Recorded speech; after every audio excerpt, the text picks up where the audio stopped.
વડોદરાના GSFC road પરની લૂંટનો મામલો એક્સિસ મોપેડ પર આવેલા 3 લૂંટારુઓએ ટ્રક ચાલકને ચપ્પુની અણીએ રોકી એક્સિડન્ટ કરકે ક્यों ભાગા તેમ કહી ટ્રક ચાલકને રોક્યો। ટ્રકના બંને ડ્રાઈવરને ચપ્પુ બતાડીને રોકડા રૂપિયાની મોબાઈલ ફોનની લૂંટ ચલાવીને નાસી છૂટ્યા હતા। આ ત્રણેય લૂંટારુઓએ બનાવને અંજામ આપ્યા બાદ અન્ય બીજા 2 ટ્રક ચાલકોને પણ લૂંટ્યા હતા। હરડી અને બાપત પોલીસ મથકની ટ્રકમાં હદમાં ટ્રક ચાલકોને લૂંટ્યા હતા। છાણી પોલીસે અન્ય 2 અલગ અલગ પોલીસ મથકના ગુનાઓનો ભેદ ઉકેલવામાં સફળ મળી।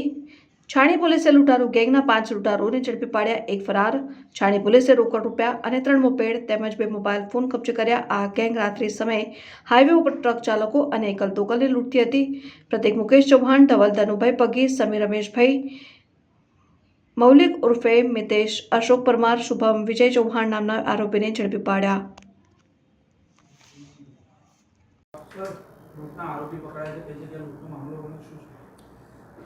ગઈકાલે રાત્રે આ છાણી નેશનલ હાઈવે 48 ઉપર રાત્રિના 2 વાગે એક ટ્રક કે જે કપાસ ભરેલી હતી અને મહારાષ્ટ્રથી રાજકોટ તરફ જઈ રહી હતી, આ અરસામાં રાત્રિના 2 વાગે એને મોપેડ ઉપર 3 સવારી 3 ઈસમો આવી આ ટ્રકને આંતરેલ અને હિન્દીમાં तुमने एक्सीडेंट क्यों किया है और क्यों भाग रहे हो एम बात करी ड्राइवर અને કંડક્ટર સાથે માથાકૂટ કરેલી અને તેમની પાસેથી રોકડ બંને પાસે કુલ 4800 રૂપિયા રોકડા હતા અને બંને પાસે એક મોબાઈલ હતો।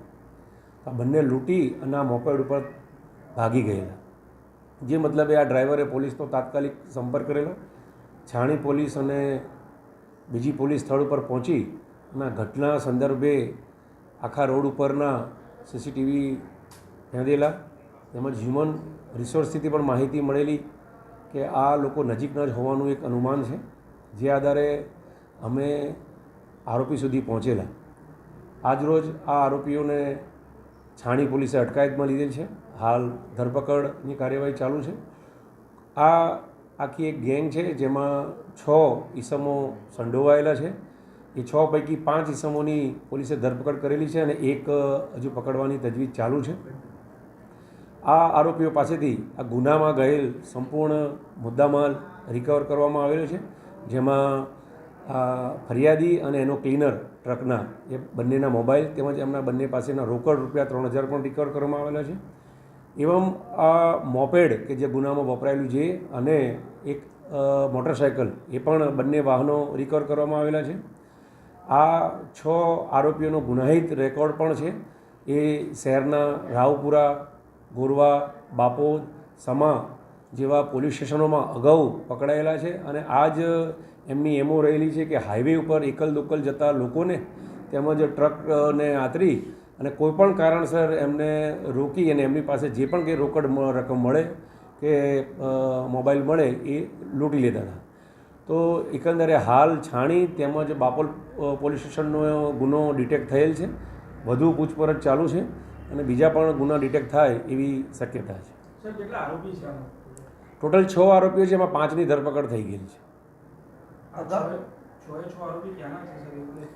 હા, 6 આરોપી વડોદરા શહેરના જ આરોપી છે અને અગાઉ ભૂતકાળમાં પણ એમનો ગુનાહિત રેકોર્ડ રહેલો છે। આરોપી પાસેથી એણે ગુનામાં ફરિયાદી સાક્ષીને ગભરાવવા માટે ચપ્પુ હતું, એ ચપ્પુને બી પોલીસે કબજે કરેલ છે અને આ સિવાય બી એ આમનું મૂળ વતન અમુક આરોપી લુણાવાડાના બી છે, બહારના બી છે, પણ મૂળ વડોદરા એ રોકાયેલા છે। હા, એમની એમો જ આ પ્રકારની હતી કે મધ્યરાત્રિનો સમય પસંદ કરતા અને એકલ લોકલ જે લોકો જતા હોય મોટરસાઇકલ પર કે ટ્રકમાં તો રોડ રસ્તાનો લાભ લઈ અને આવી એમોથી એ ગુનો આચરતા હતા। વડોદરા હાઈવે સિવાય અન્ય કોઈ સિટીના હાઈવેમાં આ લોકો ગુનાહિત ઇતિહાસ? ના, એમનું અત્યારે આ 2 ગુના ડિટેક્ટ થયેલા છે, કારણ કે એમનું કાર્યક્ષેત્ર વડોદરાનું આ હાઈવે હોવાનું જણાય છે। ભૂતકાળમાં પણ જે ગુના જે છે એ પણ આપણા વડોદરા શહેરના જ રજીસ્ટર થયેલા અને એ ડિટેક્ટ થયેલા છે। અત્યારે જે તે વખતથી જ અમે છાણી વડોદરા શહેરની ક્રાઇમ બ્રાન્ચ અને બીજી અન્ય ટીમો લગાડેલી હતી અને હ્યુમન રિસોર્સથી અને સીસીટીવીના માધ્યમથી ગુના શોધાયેલા છે અને એક આરોપી પણ નજીકમાં સમયમાં મળી જશે।